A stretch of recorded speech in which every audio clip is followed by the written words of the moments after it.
Yes, guys, welcome back to SFeatleyTV, and we're here with another fan cam. We got Luca from This Is Luca's Life. How are you, my friend? I'm good. Besides the Arsenal result, I'm very good, man. And obviously, I've had a busy evening and that, and technically, and I've got a lot to talk about this game. And I knew we wouldn't beat Crystal Palace, and obviously, let's talk about the game, man. Let's talk. I've got a few things. This could turn into a bit of a rant, so I'll try not to keep it too long because this is a fan cam. But yeah, so like obviously looking at the lineups, Crystal Palace was a very much weaker lineup. I thought we would surely be a bit more comfortable in tonight's game. And the only obviously injury we probably would have had is Xhaka, which meant we were playing a 4-1-4-1. yeah. Your perspective on the game. To be honest, right. First half, first 10 minutes, I thought we were brilliant. I thought, okay, I'll stick with the lineup. I thought Pepe starting was a bit of a quite strange one. And to be honest, I thought first 8 minutes we were good, Stephen. I thought 1-0 up, looked comfortable. When I looked at the Palace team, right, I thought Wilfried Zaha in the team, but a bit of a weak side. You're thinking, right, okay, you know what, we've got a chance here.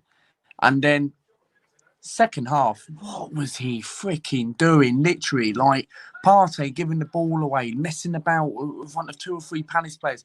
He was too defensive. And since when do teams play 4-1-4-1? There's not a formation, Stephen, of 4-1-4-1. You can't be playing defensive. This is what style of play are we actually playing at this football club? What have we even got a style of play? I mean, don't see. We've not got a style of play. Do you see a top manager like Tuchel and Pep Guardiola and Klopp playing defensive? Yeah, you don't see them playing defensive too often. Yeah, you do not play defensive 4-1-4-1 against a bang average Crystal Palace side. What you don't do is you don't play a 4-1-4-1 with Partey. You need someone beside him. And this is why, right? I don't understand why Aubameyang started tonight, right? I was thinking, right, okay, yes, he got the goal. It was a good finish, right? But Lacazette, right?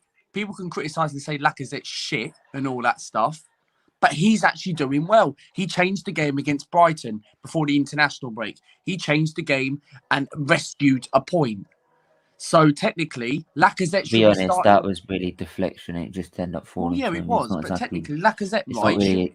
It's not really like he's gone out and done a worldie, is it? No, but Lacazette, right? To be honest, right, Lacazette has to start the next game on Friday. I'm sorry, but the only positive I will say. You really think that's going to make much difference, though? You don't know, because technically we might need his link-up play, his hold-up play. Like, he changed the game a little bit, and technically it's going to give him a little bit of confidence. I understand people might say, yeah, okay, it might not change because technically he might go missing the next few games. I know he's a player who can't last 90 minutes, but you're thinking, right, okay, he scored us an equaliser. He got us a point. He saved Arteta's job, apparently, as people saying, yeah?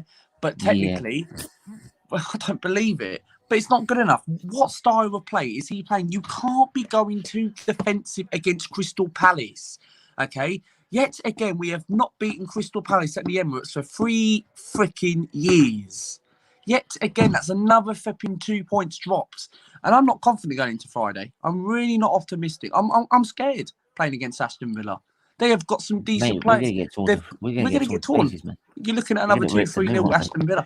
You've got Martinez is going to put a decent performance in, right? He's going to go to show that he's going to do a better performance, whereas we should have kept him, right, and had Ramsdale as a number 2 goalkeeper.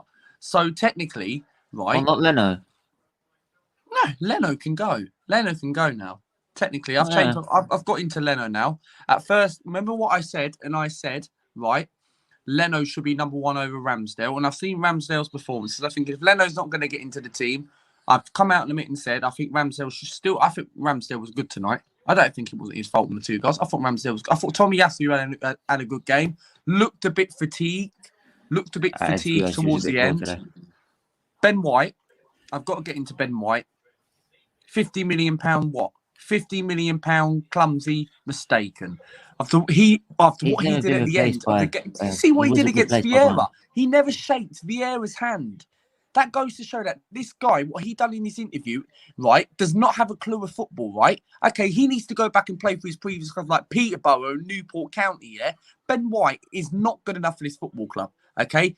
He disgustes me, Ben White. His attitude on the football pitch, not good enough to, not a footballer. Well, why is he signed as a professional footballer then? Go and play in League One. Go and play in League Two. Go and play in the Championship. I'd rather don't actually go get a day job. Ben White only done well at Brighton because he had a commanding centre back who's tall in the air. You take Lewis Dunk out of that Brighton team, right? Ben White wouldn't have done well, and he wouldn't have been the £50 million.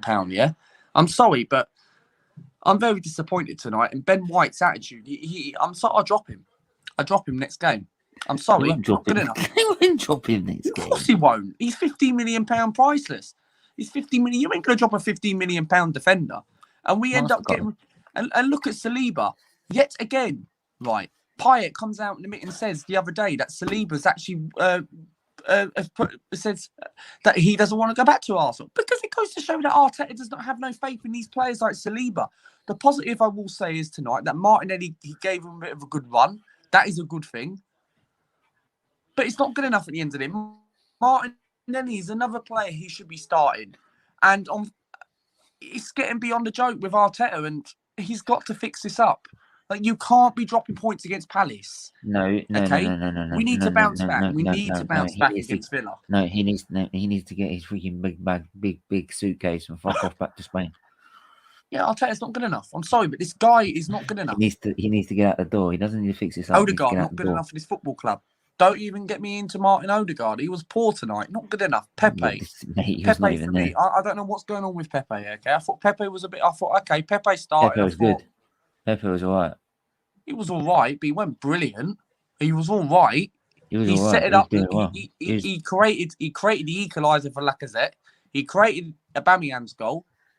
I thought he was all right, but other than that, he didn't really cause any problems. He didn't even go for targets or anything like that. It was more actually doing the work. He's also doing his defensive duties as well. So he is, but we want to see goals from Pepe. We don't want to see none of his tricksy stuff, all that stuff. You know what I mean? I'm sorry, but I don't know, man. I'm very disappointed. Vieira almost pulled our pants to Mikel Arteta, and it goes to show. No. He did.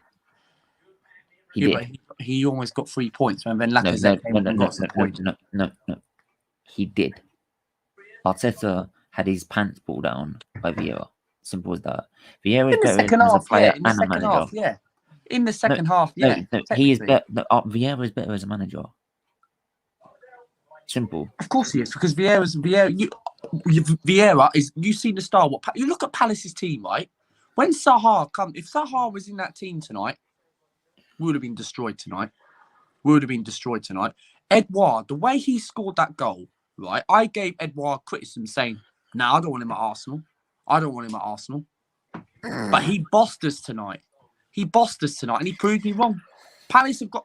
I'm a massive fan of that Conor Gallagher, and he plays for Chelsea, right? And I'm a massive fan of him, right?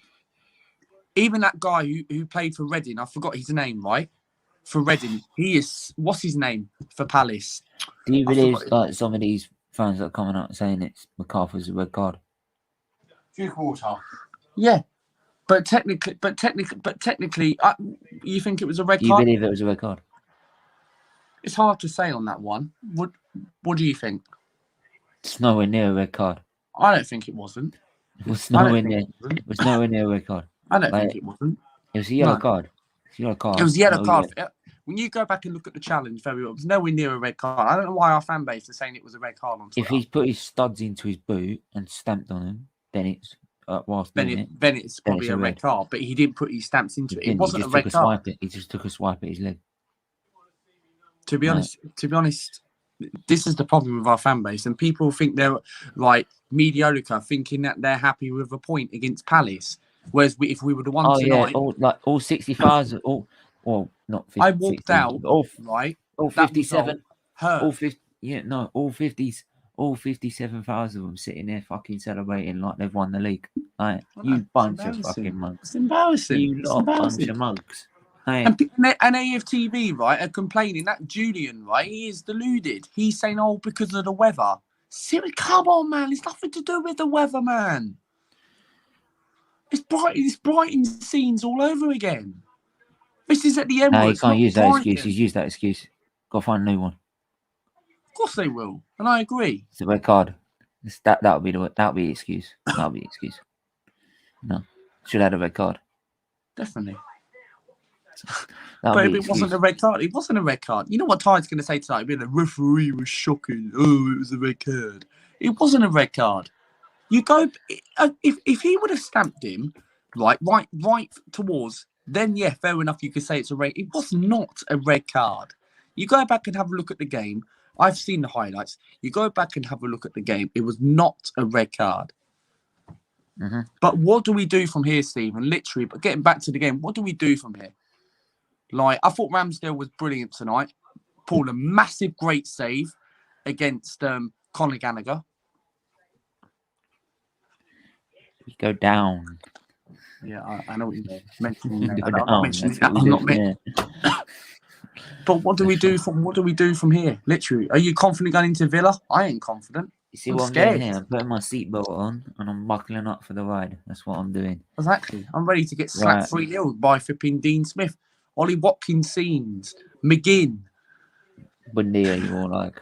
Bundia, Tyrone Mings. Yeah. I ain't confident, man. I have a Martinez masterclass. Anyway. I ain't confident, man. But... And if anyone that can find you, anything you want to shout out before we go? Yeah, thanks for having me on, man. Please subscribe to my YouTube channel. This is Luca's Live. I am currently setting the StreamYard for tomorrow. I have got the same Crystal Palace fan coming on. We're live tomorrow, 7:30 tomorrow. We're going to be discussing about the game and the match review. So if anyone wants to come on, please catch me tomorrow night, 7:30 p.m. Obviously live and talking about the match review and the game, and we'll have Eagle Eye coming on, so make sure you check that out tomorrow. And 7:30 p.m.